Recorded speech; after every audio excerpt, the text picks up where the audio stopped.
అండి, welcome to my channel. ఈరోజు సింపుల్గా టేస్ట్గా ఉండే ములక్కాడ మసాలా కర్రీ తయారు చేద్దామండి. వేడివేడి అన్నంలోకి చపాతీలకి అయినా చాలా టేస్ట్ ఉంటుందండి. లేట్ చేయకుండా ఎలా చేయాలో ఇప్పుడు చూద్దాం. ముందుగా ప్యాన్ పెట్టుకొని కడాయి తీసుకొని 2 స్పూన్ల పల్లీలు, 2 ఇంచుల కొబ్బరి ముక్కలు, 8 జీడిపప్పు ముక్కలు, జీడిపప్పు పలుకులు, ఒక 2-3 స్పూన్ల ధనియాలు,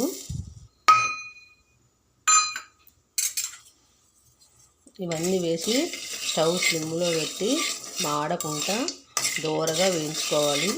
మాడితే టేస్ట్ ఉండదు, చేదు వాసన వస్తుంది. మాడకుండా వేపుకోవాలి. ఇలా వేపుకోవాలి. వేగిపోయి ఇవి తీసి చల్లారబెట్టుకోవాలి. కడాయిలో 1.5 స్పూన్ ఆయిల్ వేసి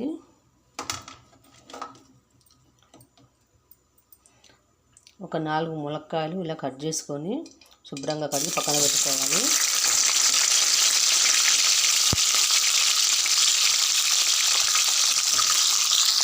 ములక్కాయలు ఆయిల్లో వేసి ఒక 2-3 నిమిషాలు వేపుకోవాలి.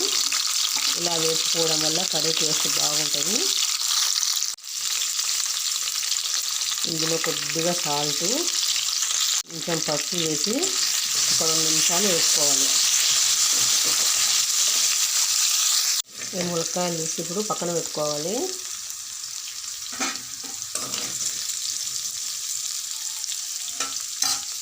కడాయిలో మరొక 1.5 స్పూన్ ఆయిల్ పోసి పోపు దినుసులు వేసుకోవాలి. జీలకర్ర, ఆవాలు, పచ్చెనగపప్పు,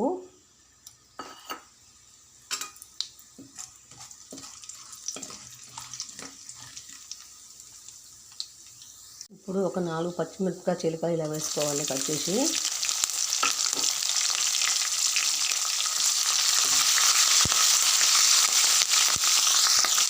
ఒక 2 పెద్ద సైజు ఉల్లిపాయలు ఇలా సన్నగా కట్ చేసి వేసుకోవాలి.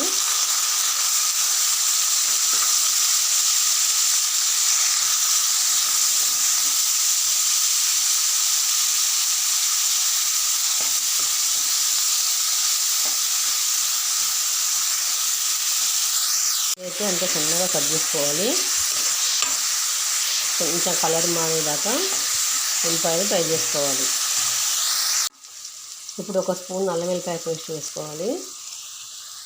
ఈ అల్లం వెల్లిపాయ పేస్ట్ పచ్చి వాసన పోయేదాకా వేగనివ్వాలి.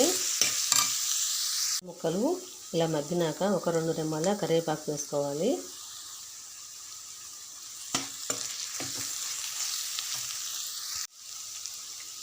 ఇప్పుడు పెద్ద సైజు 2 టమాటాలు ఇలా సన్నగా కట్ చేసి వేసుకోవాలి. ఎంత వీలైతే అంత సన్నగా కట్ చేసుకోవాలి. పెట్టుకున్న పల్లీలు, జీడిపప్పు, ధనియాలు మెత్తని పేస్ట్ లెక్క చేసుకోవాలి. ముక్కలు ఒక 2-3 నిమిషాలు బాగా వేపుకోవాలి. మెత్తగా మగ్గనివ్వాలి టమాటా ముక్కలు. ఇలా మగ్గినాక 1/2 స్పూన్ పసుపు,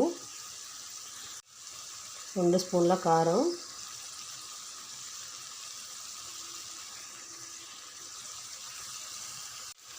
రుచికి సరిపడా ఉప్పు వేసి అన్నీ మంచిగా కలుపుకోవాలి. ఇప్పుడు మిక్సీ బట్టి పక్కన పెట్టుకున్న ఈ మసాలా పేస్ట్ వేసుకోవాలి.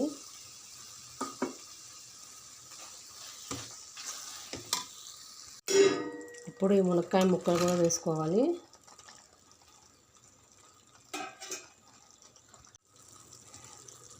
ఇప్పుడు ఇందులో కొద్దిగా చింతపండు రసం పోసుకోవాలి. ఒక ఉసిరికాయ సైజ్ అంత చింతపండు నానబెట్టి రసం తీసి పోసుకోవాలి.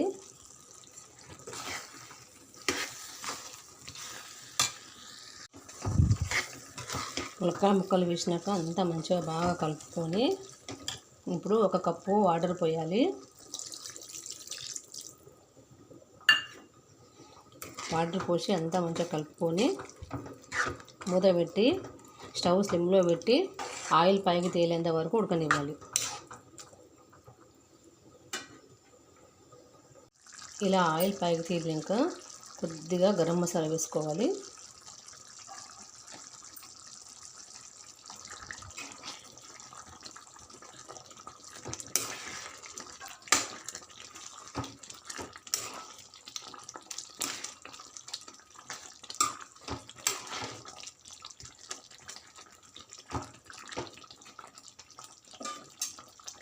ఇప్పుడు మూత పెట్టి ఒక 2 నిమిషాలు మళ్ళీ మగ్గనివ్వాలి. కొత్తిమీర వేసి స్టవ్ ఆఫ్ చేసుకోవాలి. ముక్క ఉడకకుంటే కాసేపు పెట్టుకోవాలి. నాకైతే ముక్క ఉడికిపోయింది. చూసుకొని ఉడకలేదనుకుంటే మరొక 2 నిమిషాలు ఉంచుకోవాలి. ఉడికితే స్టవ్ ఆఫ్ చేసుకోవాలి. ఇంతేనండి, ములక్కాయ మసాలా కర్రీ రెడీ అయిపోయింది. చాలా టేస్ట్ ఉంటుందండి.